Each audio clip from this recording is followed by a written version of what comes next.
Locks, Yusuf, Greece. how you doing? Jamal? How we doing? All good? Good. All good. Saha, how's the season gone so far? It's been a long-winded season, obviously, a lot of stopping and starting. But I would say a good season. In my opinion, a good season. We may not have reached the targets we set out, but considering everything that's happened and kind of what we've built this season, from the team to the club, to everything behind the scenes, it's definitely been a success in a sense where we've set a foundation now for the next 2, 3, 4 years. Player recruitment, stadium, even sponsorships, and just gathering a bit of momentum. So, what were your kind of, I'd say your milestones that you wanted to reach this season? So, from a footballing point of view, of course, our main target was to win the league. Didn't happen. London Cup, to go quite far in the London Cup. Again, hit a roadblock there, and that was the two main footballing ones.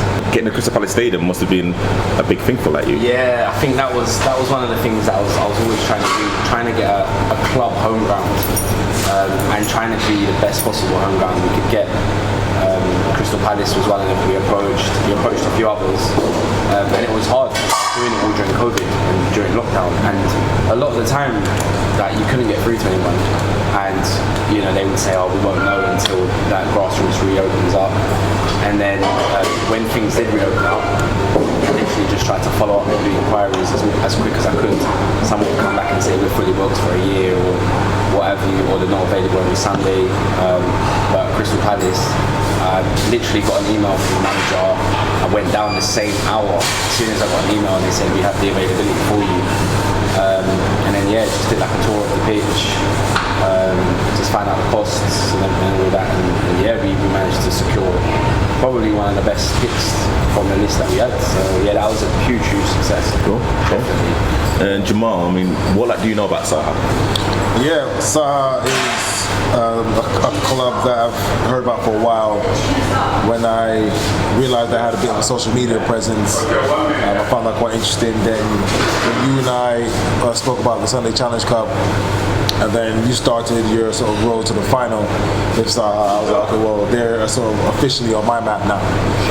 And I think the main thing was always the name. The name always stood out.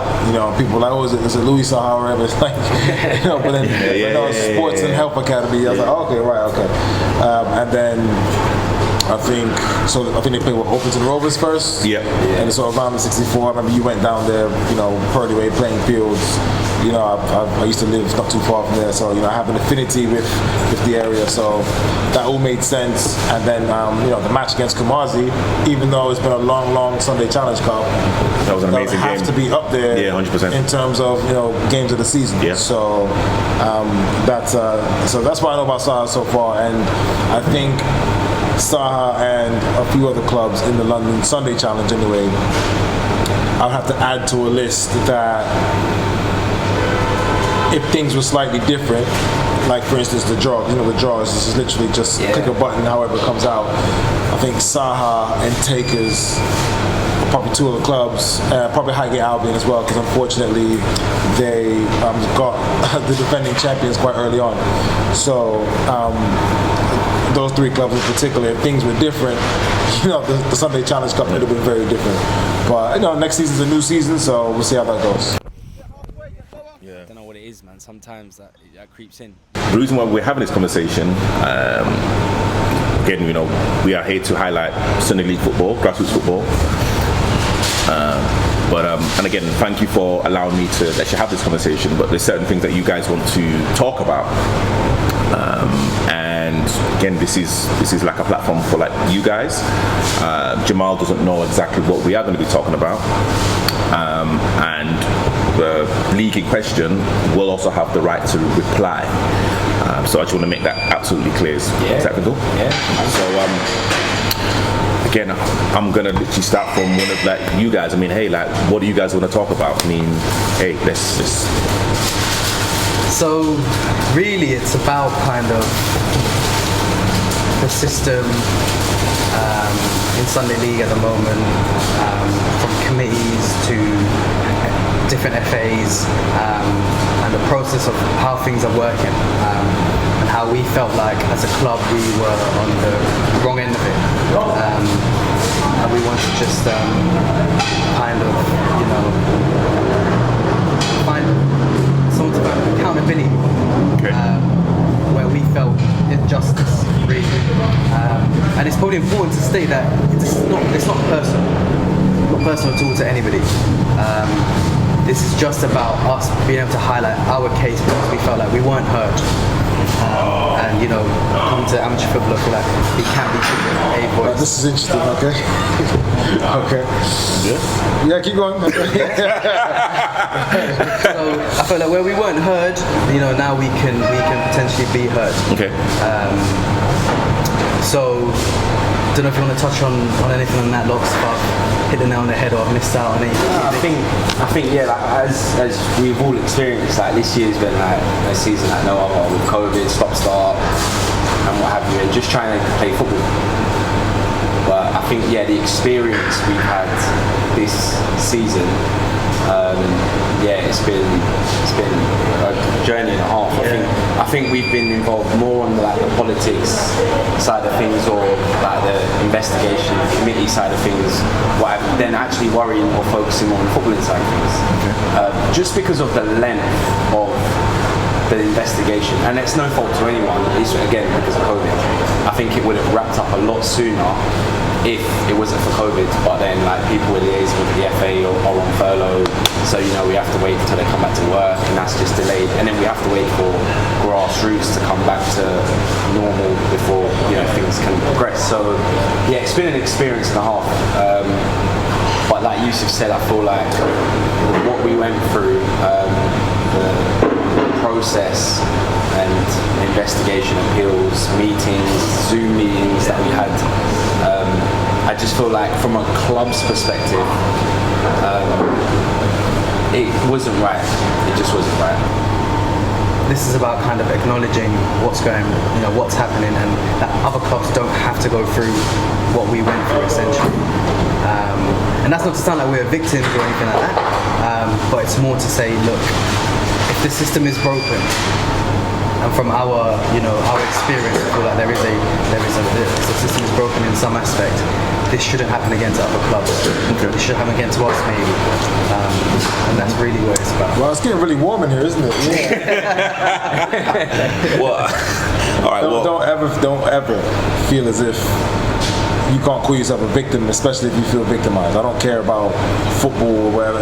In life, if you feel like you or your club were wronged or victimized, then there's nothing wrong. You can't feel a way about calling yourself a victim if you feel victimized, because being a victim is defined by the recipient. Okay, we actually get taught that in HR. Same thing with bullying and harassment. It's defined by the recipient. If I feel bullied by what you said, you can't tell me you aren't bullying me. So, do you feel victimized? As a club, potentially yes. Obviously, we'll go through it, and we'll let you be the judge. We'll let whoever watches this video be the judge. Obviously, like you said, the club, the league, and the committee will have their say as well. People can make their own judgment.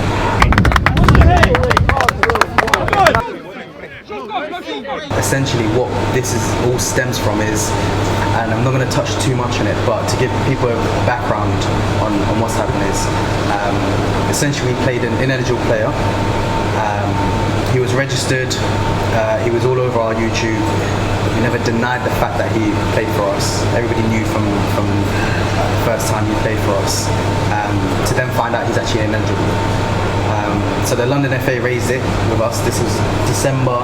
Jan, just when lockdown started. And can I ask why like he wasn't allowed to play for you guys? He was contracted. Okay. He was contracted. To a national league team. Okay. He was contracted to the national league team. Even though we know there are other players in that league that kind of hover around Sunday League and stuff, he was ineligible. Okay. So when the London FA contacted us, they had all their evidence. We pleaded guilty straight away. We pleaded guilty. Like I said, it was all over our YouTube. We never denied it. Anybody in our league, other teams and managers can turn around and say, we said it, with chest that he's playing. They could see him. Having said that, he only played 2 league games and 1 cup game. And then essentially, London FA found us guilty and proceeded to just give us a warning. This was our first offence. I think they considered the fact, like I said, he only played 2 games in the league, 1 in the cup, and that was it. Striker didn't score any goals. Not that it matters. I'm playing. And essentially that's how it started. What happened after that? Yeah, so we pleaded guilty by email, and then that dragged quite a long time. But then, as soon as that happened, see, the league were made aware of it. So as soon as we were investigated, the league were made aware. They obviously made aware before of it. their conclusion. And I'm pretty sure it was the day or 2 days after we received an email from the league to say that we were kicked out of the league because of this, straight away, instantly. Okay. So the FA haven't made the FA haven't made a decision or anything. Just 2 days later, when I received the email, 2 days later, we just got an email from the committee saying you've been kicked out of the league. Good luck for the rest of the season. You got kicked out of the league. We were removed from the league. Yeah, this is during lockdown, so we don't know what's happening with the world. The FA haven't concluded their investigation. Didn't know if grassroots football was going to continue this season because it was in Jan when we were in lockdown 2 or 3. Yeah. Got kicked out of your league. Yeah, I did not hear about this. Yeah, we were removed from the league. An email. We told the boys, lads, look, we've been removed from the league. Here's what it is. Everyone kind of just accepted it because that's we thought obviously for what the FA investigating us for, we've been removed. It's done. And again, we didn't know if grassroots was coming back. It was only then another manager from the league found out he'd been removed, and they raised it with us that that's actually against the league rules, or that's against the FA rules, and that manager actually contacted the FA. So it wasn't us. We assumed we've been removed and we just went about our day. It was lockdown.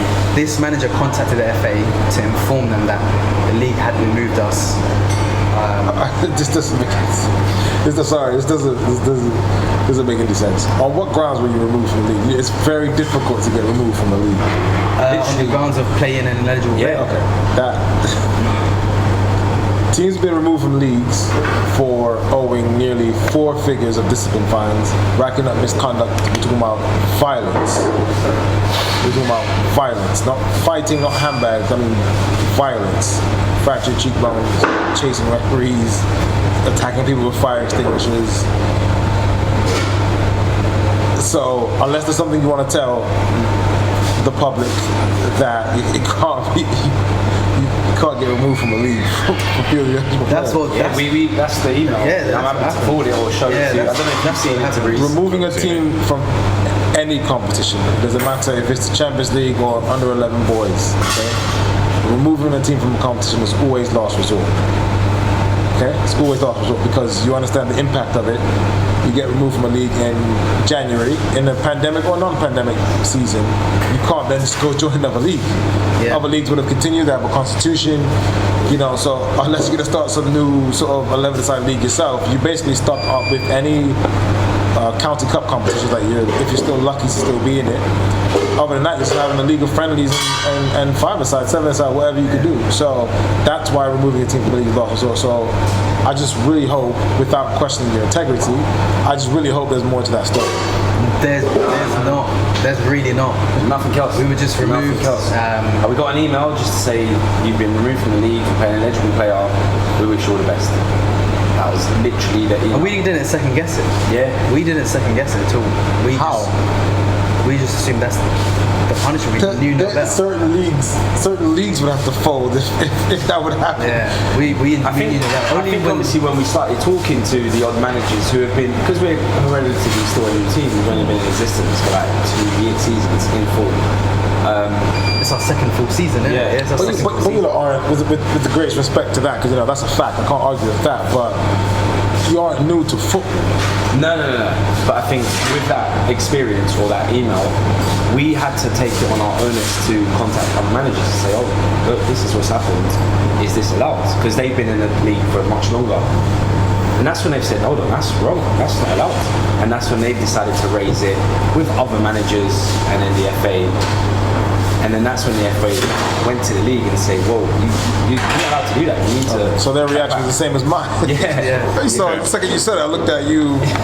I don't know what my face looked like, but it must have been a pretty harsh look. Like, excuse me? Because, you know, it's same thing, because that's basically a life sentence in a way. You know, it's an exclusion, expulsion. There's several examples of that. Whether it's school, you only exclude a kid when it's last resort. You only give a life sentence. That's why you have fines, suspensions, league point deductions, removal from cups. That's why you have those scales, so you can say that this punishment fits that crime, that crime, that crime.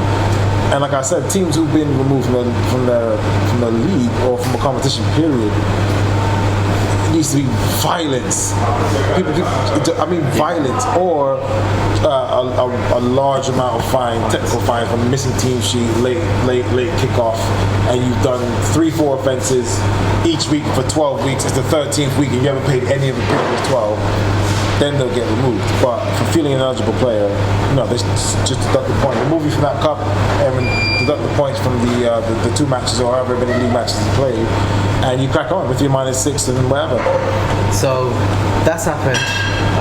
Like I said, one of the other managers from the other team contacted the FA direct to let them know what happened. London FA then emailed the league saying reinstate them, because we haven't concluded our investigation at that point. Hadn't concluded the investigation, so we were not guilty. At the point of our removal, we were not guilty. Until the FA had concluded the investigation. So we've been reinstated now. We've been reinstated. The fact that they didn't even hold an AGM or an emergency meeting, because what had happened is the other teams had held an emergency meeting to get us back in, because they can supersede the league. Oh, your teams love you. I mean, those teams must love you. This is the point. Like, we've got great relationships with every team in our league. You know, we get on with we get on with all the other managers. We've never had a disciplinary record. We're not known for violence, or not known for that kind of. You know, you've been with us for how many games? You know, you never see that kind of attitude from our players. So we're not known. So we get on with these teams. So fair enough. They came to support. So that was the first. That's number one. That's first strike. Wow. Okay. That's first strike. That's the first strike. Wow. Yeah. So the second strike was, now FA found us guilty, but they've just said it's a warning. You're a new team. You know, they've considered the whole situation and let us go. So now the league want to do their disciplinary, which they're entitled to. Yeah. Of course. So the league proposed a 6-point deduction for the 2 games, removal from the cup, Which is right? That's common. Okay. It's common. Yeah. They could And a have. It's no different than actual criminal law. It's more about the precedent that's already set. If they are the first team to have done that this season, it's down to the league to say, okay, do you want to send a message? If they did deduct points, you can then play another player. They then have to give you a warning. If they then deducted your points, say, but you didn't do it for Saha, so that whole level of consistency in regards to that sort of sanctioning. So we've always said that punishment is fair. It makes sense, right? 6 points, removed from the club, fine. Well, hold on, because I'm looking at locks and land. I can argue that. I can argue that because I'm not be trying honest. to. So you know what? This is a good thing, because I've always thought it was right. Personally, you know, you can't say it's not really a right or wrong thing. It's more about either what's accepted, what's common, and obviously, because even with like refereeing, for instance, we don't just go by correcting and incorrecting the laws of the game. We now judge it by what is the best footballing outcome. And it's a similar thing for this situation as well. What is the best footballing outcome? Point deduction is fair, and in regards to what is in the standard code of rules is probably correct. The question is, what is the best footballing outcome? Now, if it is somewhat clear that you have either not done your due diligence, or you've been a bit careless, or worst case, you've deliberately fielded an ineligible player, then a point deduction is appropriate. The problem is now, it's supposed to be grassroots. It's supposed to be volunteers. Volunteers are supposed to make a higher percentage of mistakes because you're too busy doing your day job, being an entrepreneur, raising your kids, wherever you're doing this. So you aren't supposed to be held to the higher standards of non-league or professional. So now non-league, FA Cup, FA Bar, you feel as a player, you're out of the competition. There's nothing to discuss. You might be a voluntary basis, but that's a higher standard of football, and it's a prized competition. League football isn't a prize competition, so they do have that ability to provide a warning if they want to. And my standpoint is you shouldn't be allowed to register an eligible player. The system should pop up and say, okay, bang, you can't do that. So that if you field that player, it's 100% your fault. Okay. But that's for next season. So our practices will change. So this, again, like I said, I'm going to be completely honest. I made a mistake when registering the player. So I registered him and I spelt his name wrong. His name has 2 spellings, so I just assumed it was one, as opposed to the other, which I explained to you. And it's easy to make that mistake. A lot of people would have made it. That's it. It's one name. It's got 2 spellings. I didn't bother to Google it or in any way. And I also got his date of birth wrong by 1 day, so it's a click down. Okay. It's a click down. So, and I owned up to that. Sorry, I accepted it. Again, like I said, we're not hiding from anything. Having said that, I think what everyone remembers is I was doing those registrations while I was on holiday. I was in Dubai, banging out registrations just before. Do you remember? Yeah. I was banging out everyone's registration, and I was these are all calling me. Like, we need to get it done. We need to get it done. So that's how I made that mistake. But again, like I said, I've accepted it. I've never denied kind of what's happened. But that's off. So yeah, that was the next point. So I think 6 points and removal was right. Okay, Lots, do you think that was right? So, in my opinion, though, on a few grounds. First, we've never ever done anything like this before. So it is our first genuine mistake that we've held our hands up to. At the same time, if you looked at the league table and you was a footballing person, you could see it was a 2-horse race. And minusing 6 points to either of the teams changes the whole scope of the league table and doesn't reflect how successful the league has got, like with COVID. So I think doing that to one of the teams, even if it was the other team, I would have said, well, like, we've kind of been gifted the league, and it shouldn't have been like that because this season has been like a close 2-horse race. So if I was I'm a footballing person. I mean, if I was on the committee, I would look at that and I would say, right, they haven't done this before. They've owned up to it. The FA have given them a warning. We should give them a warning and put it to bed because it is dragged. It's COVID.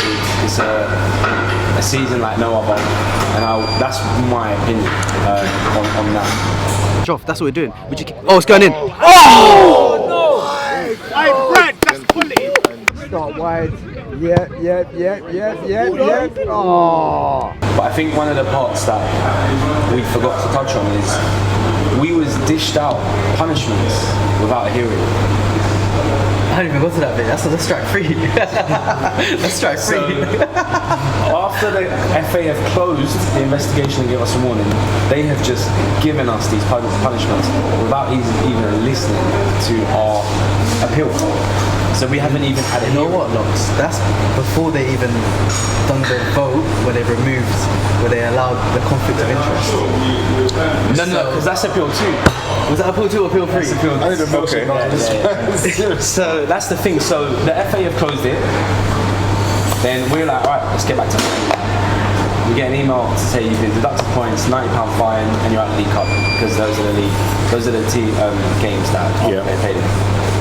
So I looked in and I thought, surely there should be a hearing here. You can't just give these without listening to us. And then from a club perspective, technically, you shouldn't. You're right, by the way. So if best practice, mistakes have been made like that before, where technically you're supposed to get charged, you're then supposed to get a hearing, if you wish, and then you go in pre-COVID anyway. You go in to the halls or wherever they set up. and you go and deliver your case, like a court proceeding. Yeah. And then if you're found guilty and then charged, you then get to come to us and appeal that decision. Correct. So they missed out a step, but even so, after that, you still be able to appeal that with your county football association. So that's what we had to do. We wasn't happy with the fact that we didn't get a hearing or a fair hearing. I think the other big issue was the punishments that were initially dished out by the league. We thought was a huge conflict of interest. And Why is that? one, because the League Cup, which we've been removed from, then our next opposition or the next round is drawn to the manager. Manager's part of the committee, part of the decision making. So he is also. He voted. So he's voted us to be out of the League Cup and 6-point deduction. But we got his team next, and a few weeks before that, we beat his team 7-0, 8-1, 9-1. Yeah. Okay. Here's the issue with the league committee potentially is people who are interested in going on a league committee, you have to have some sort of stake in the league. And the only way to really have a stake in the league is to have a team in the league. Which is so fine. It might be a flawed system, but you can't just get 12 random people to want to join any league committee. This is the flip. But then should you be allowed to vote? Okay, this is, hold on. This is the flip. Hold on, just before we get onto that.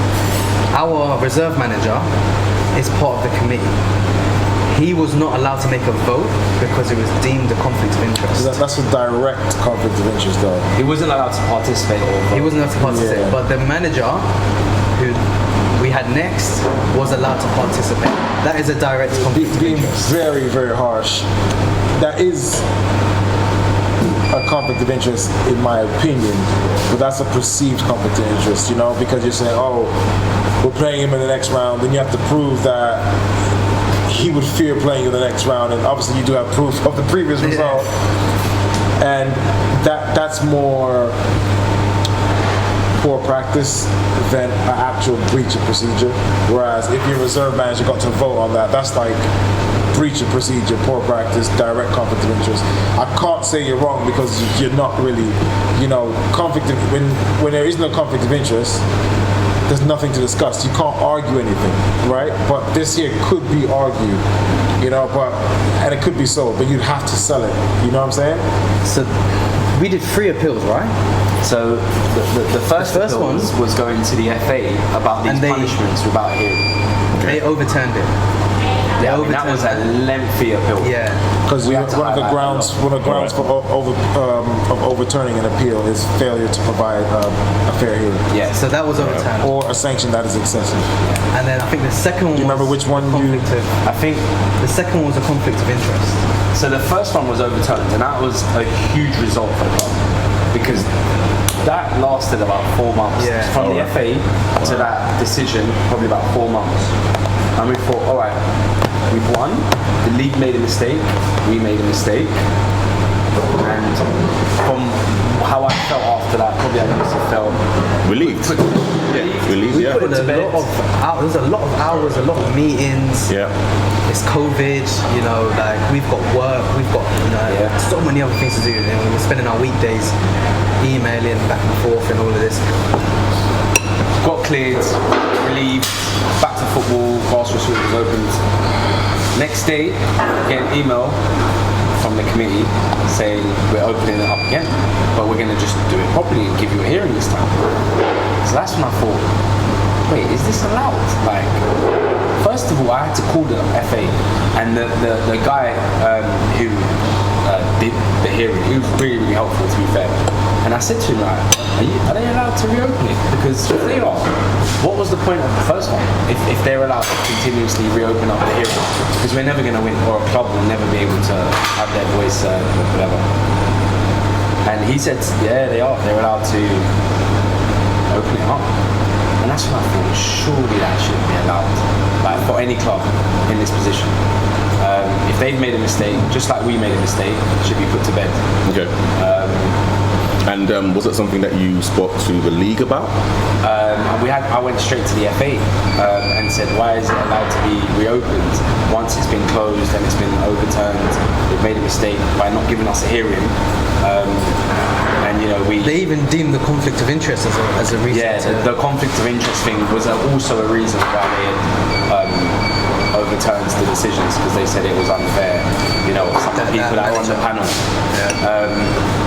So with the fact that it was being opened up again, that's when me and Yusuf sat down and said, hold on, this seems to be a bit personal now, because first of all, you kicked us out of the league with no right, and we took it, and we were grateful that there were other managers who supported us and said this was wrong, and then obviously the FA got back and won the hearing, and then they've opened it up again, and then that's when we thought, there's a bit of an agenda here against Saha. Like, what is the issue with our club? Like, we've told you we've made a mistake.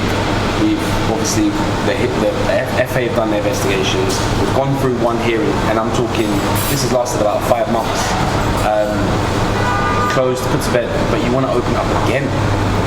I've seen messages on WhatsApp of the committee that states we've got a bit more work to do in order to be able to punish Saha. So I've read that in fine print, and I thought, this clearly seems like there is an agenda against Saha. And with all my appeal, I've proved everything in terms of how I feel, how we've been perceived as a club, and on to appeal 2. Yeah, so now we have to appeal to the league.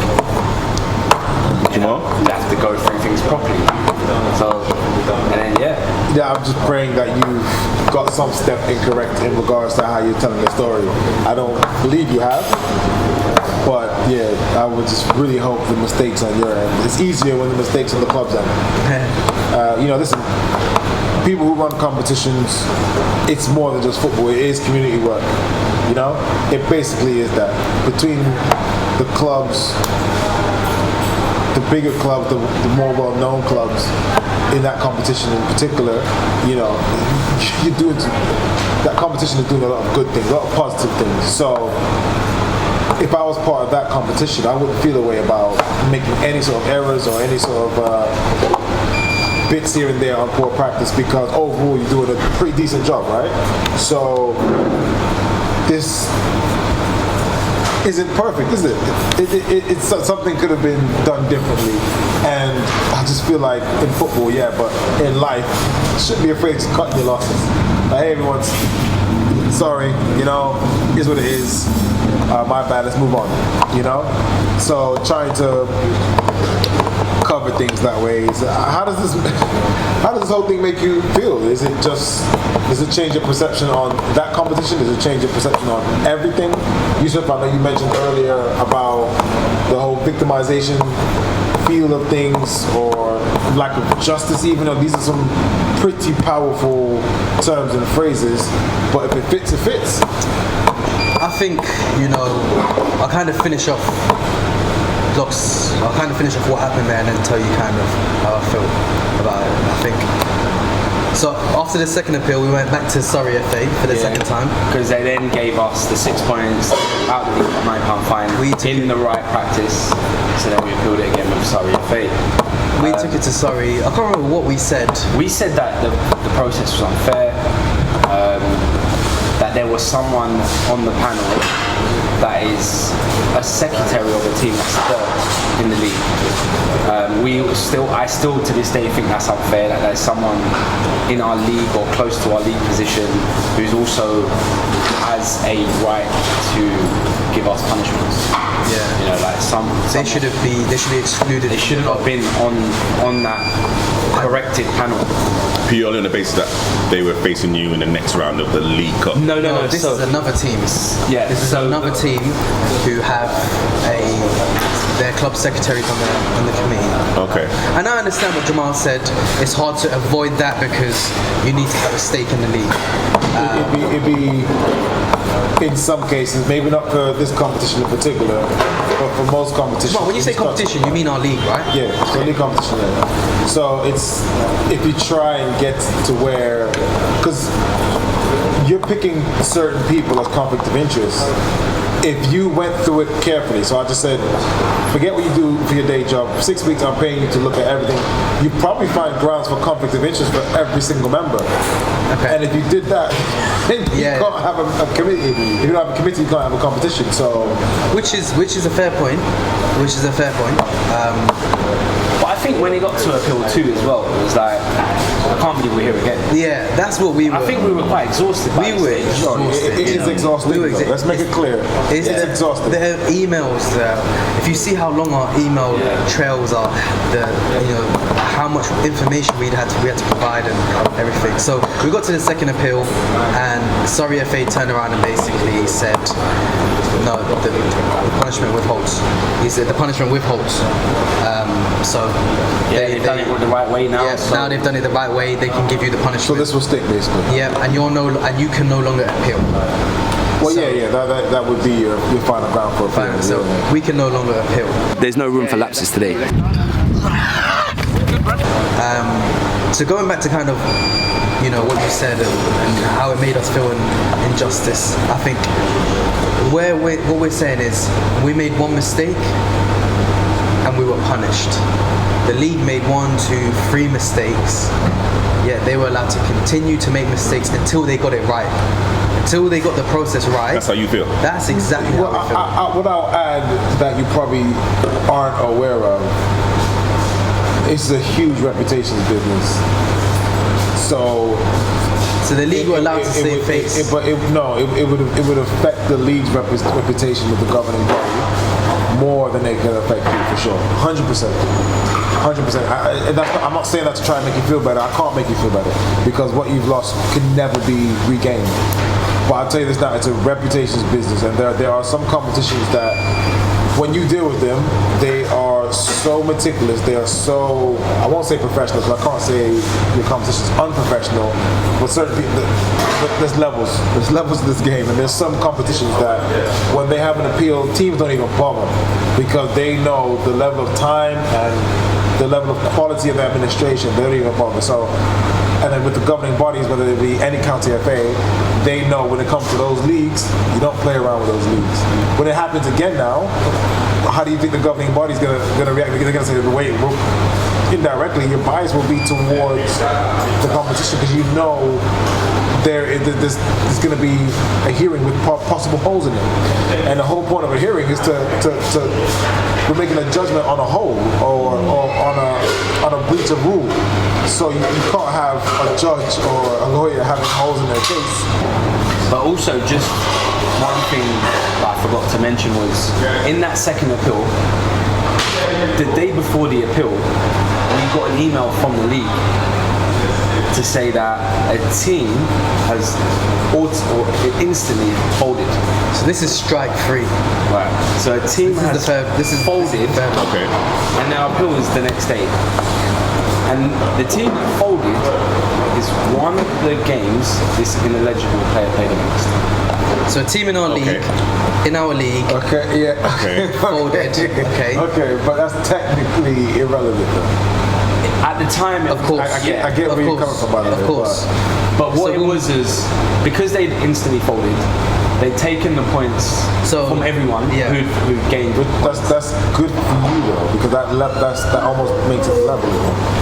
So what So we happened? just lost 3 points.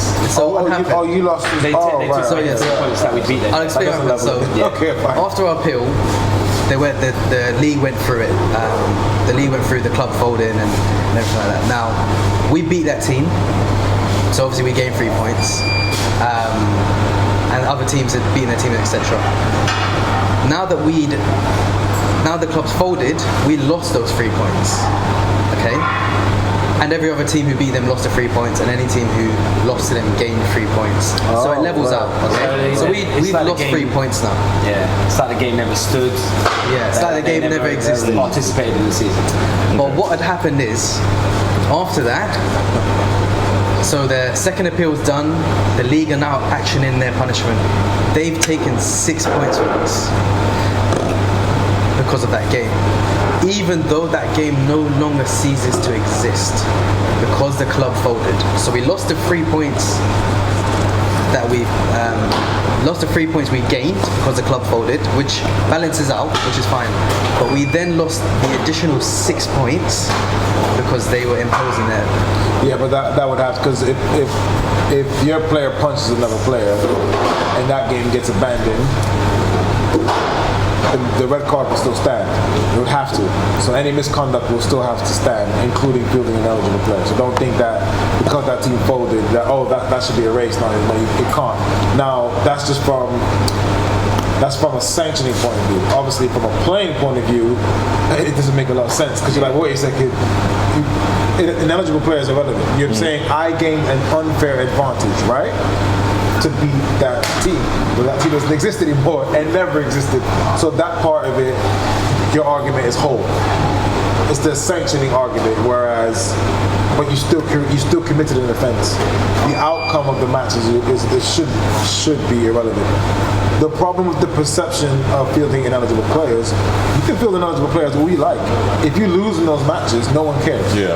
Especially in cup matches. Yeah. Play Ronaldo, play Messi, play whoever you want, Lewandowski. You lose in that match, it's fine, no one cares. Yeah. But if you win, it's a problem. So that's the issue that I have. People either take a particular stance towards fielding ineligible players, or people need to report it when they beat that team anyway. But that doesn't really happen. And even the old boys say, what do we do in the cup? We either win or we write a report in the morning.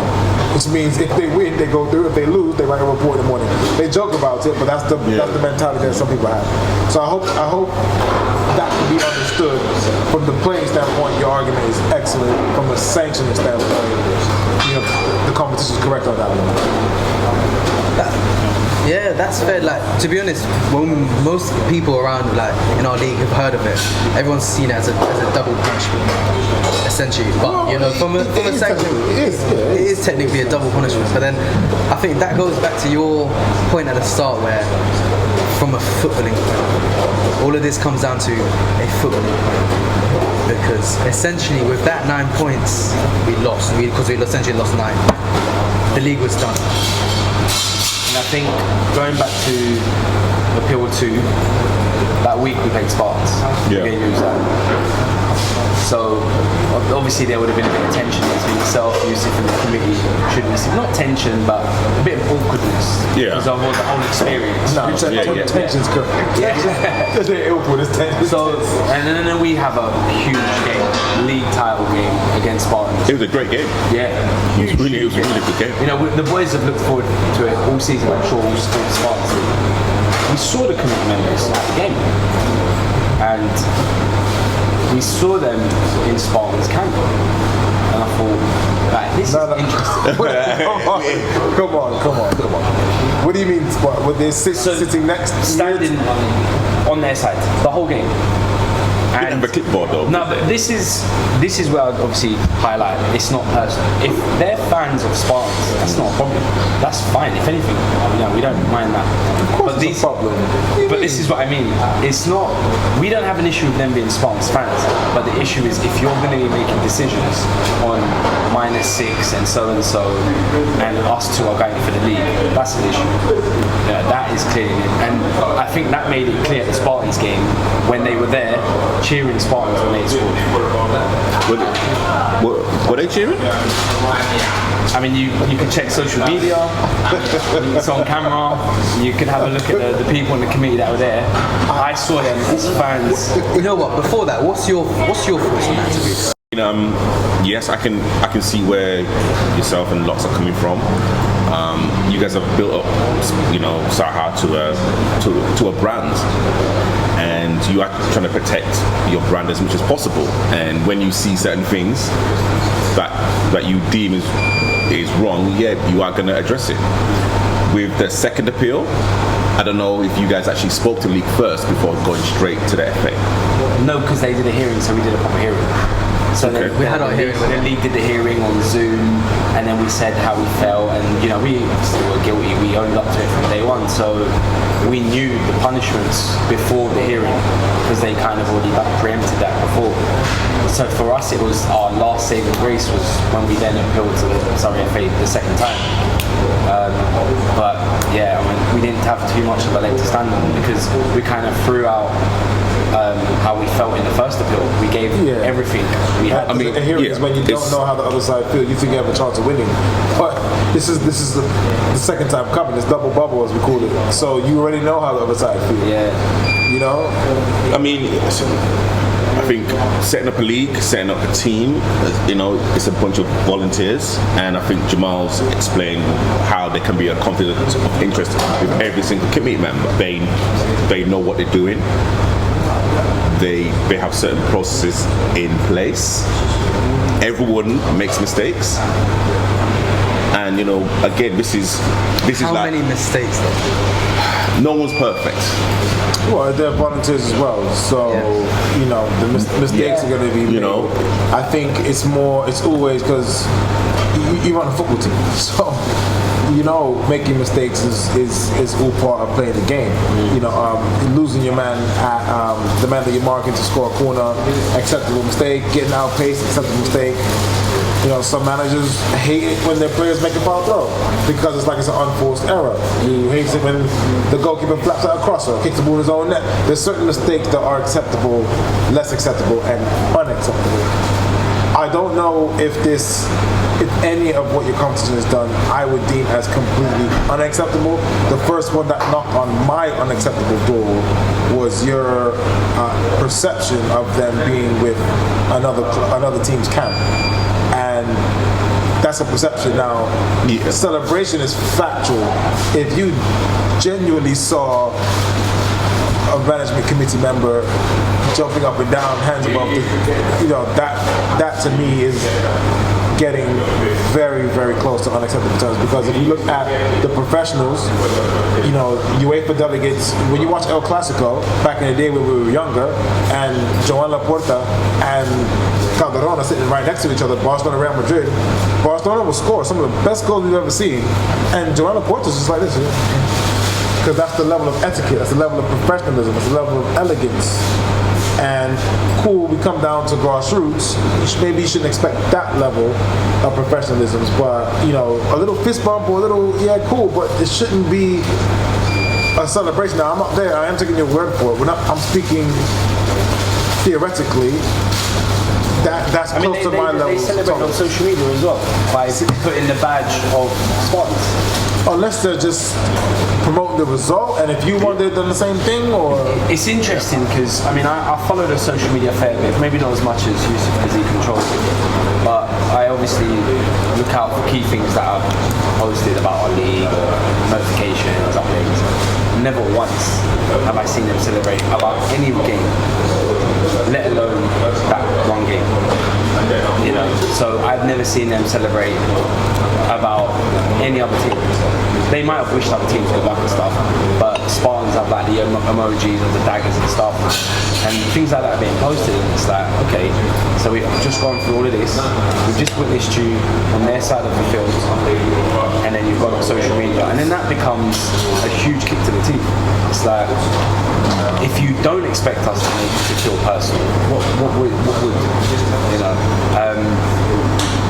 And I think that's when me and you just sat down and said, you know, we've worked hard, the players have worked really hard, we've been through a lot. Should we remain in this league? Because it just didn't feel right. It just didn't feel right, and it didn't feel like our energy or time should be here because it would probably be appreciated or exercised better somewhere else. I think that's what, you know. I think that's okay. I think, you know, when teams leave competition, I think people put a little too much emphasis because it's like, oh, it has to be a negative. Either it's, you know, a big sort of FU kind of thing, I'm moving on, or it's like, oh, you're not good enough for me, I need to go to a greener pasture. You know, sometimes it doesn't have to be that way. Sometimes it's like, you know what, you run your thing one way, I just prefer to no longer be a part of it. Yeah. You know, I just see it that way, which is completely fine. You know, I can be honest, I've made a similar mistake to what your competition has made before. The difference was I just cut my losses, apologized to the team, and I didn't try to redo things. But all it really is, and I'm not a volunteer, is these league rules. You know, I call it the sort of terms and conditions or highway code. You know, we all know how to drive. Can you tell me what's on page 61 of the highway code? You know, it's just these rules are very long, they're very comprehensive. and you only need to miss one line to do something incorrectly. You know, so but being in a competition is a relationship. The relationship's not working, so you rather be with someone else. I don't think there's an issue with that, especially if you do it tastefully. Yeah, and I think it's about not burning bridges because we are all interlinked somehow. Yeah, definitely. Well, if you leave that competition, you can't go. No, but our X1s are remaining. Okay. Yeah, So the relationship has to stand positive. That's very interesting. Yeah.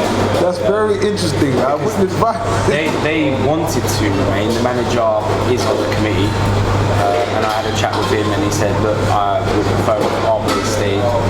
And from a brand club company perspective, I looked at the pros and cons and said, like the Usage boys, first team, have had a sour taste with the league and an experience.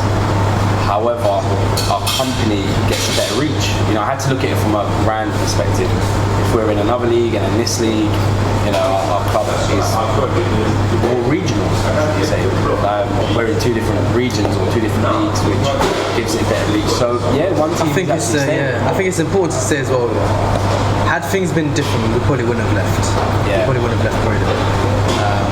I get on with all the managers in the league. Got good relationships with all of them. So it'd be sad to see them go. You build that over 3 years. So it's nothing. All managers will speak positively about Saha. Most of them, will. 99% of them will. But we feel like we're forced to go. And how did the players feel when you was going through the whole process? I'll be honest, we protected them. Yeah, that's what you're supposed to do. Yeah, We protected them away. We protected them from most of it. Yeah, didn't want to cause any unrest Disrupt or just let them focus on the football. Yeah, the players are supposed to be focusing on playing. This is for the club's committee to handle. Yeah, we dealt with everything pretty much. Me and Lots didn't kind of burden players or anything like that. Okay. I think the timing was really bad just because when the outcome and everything was finally over, it was right after the Spartans game. So then to have lost your first league game of the season and then now tell them we've got -6 points. 9 basically. Yeah, 9. Yeah, that was a tough one for them. Really, really hard. And I think if you look at our season from then on, we then lost the next game, then we drew, and then we picked up a result. But that really knocked the wind out of the boys, I think. That would knock the wind out of anyone. Yeah. That's a lot of points. But at the same time, and I think it's probably take nothing away from the Spartans. They steamrolled it. They absolutely killed it. They deserve that league 100%. They played very well. I watch all their videos. This is not about us or them. This is nothing to do with us or them or how things work. This is purely, and this is not really about our footballing side either. This is just purely about, from a board point of view.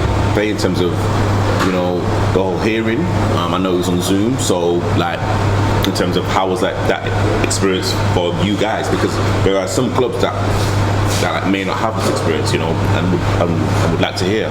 I mean, this might be one for Jamal. I don't know if it was a non-COVID year or pandemic year. I don't know if it would have been on Zoom or is it something in person? It would have been in person. Yeah, it would have been in person because that's, once again, in terms of practice, that's best practice, especially for a non-violent case where no one has been attacked. It's not like a referee's been attacked and the referee's going to be there, the attacker's going to be there. That's when, unfortunately, it's hard to say, but that's when COVID has created some sort of benefits in terms of the practices. Then don't forget the travel. You have to go somewhere midweek. But it would pre-COVID that would have been face to face. Do you think that would have changed anything? That's the question. But that's a separate question. Yeah. Well, let's. It's hard to say. I mean, to be honest, in Surrey, if it was fine, they send the agenda pack and it was sent to us and the league. We obviously were a bit unsure what was going to be asked and what have you. To be honest, I think more things was asked to me than ourselves. I think especially about why wasn't they given a hearing, who was on the panel that made these decisions. We didn't really have much questions, and we thought it was going to be a lot longer. We thought the hearing would last an hour. I'd say say it lasted like 10 minutes. Wow. Yeah, I wouldn't expect that to last long. Yeah. Okay. The second hearing lasted a little bit longer, and I think the Surrey FA dealt with it really well. And I'll say why, because the first hearing was all in it, so we were all talking about each other. So obviously I'm going against someone from the committee, and they're saying whatever towards us, and it's obviously a bit awkward because we're both in the same Zoom chat. But the second one now, they removed both parties when the other had their say. That was the right way, and I think we then felt a bit more expressive, comfortable with talking about the whole situation. So that the second one, I have to give credit to the FA, because I think that's how the first appeal should have been. Yeah. You know, I don't know if there's any law students or anyone who any sort of do. That would be a huge debate in regards to which practice is better, right? Because even if you wanted to go to sort of hood mentality, the street mentality, it's like, oh well, why wouldn't you chat in front of your league where you got something to hide? Yeah. And then if you try to look at the professional capacity, it's like, oh no, well, you should be able to express yourself freely. This is a safe environment where you can express yourself freely without consequence, you know, and that those two worlds really collide in these sort of situations, you know, because your league, you're quite experienced. They don't need to hear what you're saying to hear what you're saying. Yeah. They'll know exactly what you're saying, maybe not word for word, but they're going to get the gist that, you know, you're criticizing their practices, you're being critical of their practices. So, but that's interesting. That's being on a separate debate. That's something that's debated a lot. But Surrey FA are very well run, especially, remember, where things are interesting with any sort of case, whether it be violent cases, player eligibility cases, whatever, those discipline departments, and even myself, you know, we deal with that quite often. We're talking about 2, 3, 4 times a week. But you're dealing with clubs who only deal with this once every 2 or 3 seasons. So each case you're dealing with county FA staff who are used to dealing with this, and you're speaking to people who aren't so accustomed to dealing with this, you know? Because let's be honest, we can report this all we like. You're probably never going to go through this ever again.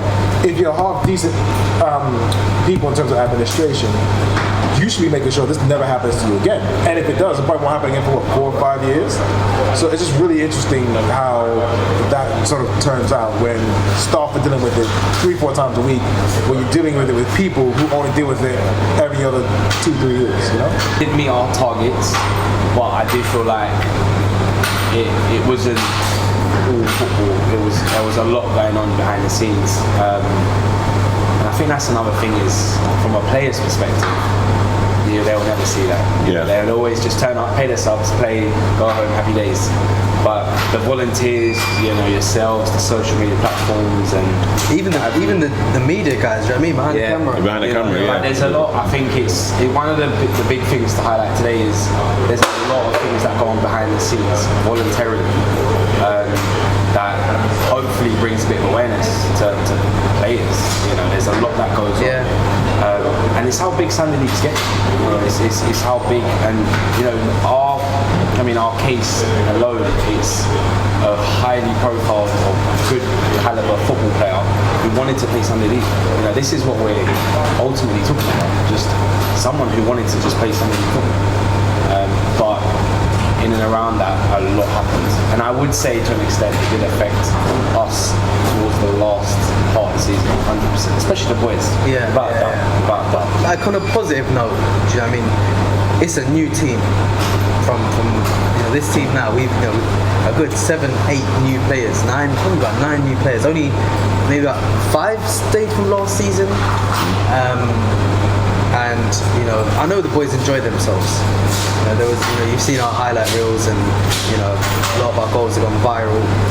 So when it was good, I know it was really good. The boys enjoyed themselves. We set a really good foundation, I think. You know, we put in hours, we put in work to get to the place we're in now.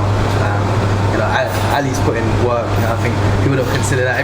Everyone wants their goals. Everyone wants their clips. Other teams asking us for clips. Can I have this? Can I have that? I don't think they realise. And even you know yourself, T, filming, editing, getting it out on YouTube, doing the social medias, getting everything ready. There's so much goes on behind, but you know, we're happy to do that. You know what I mean?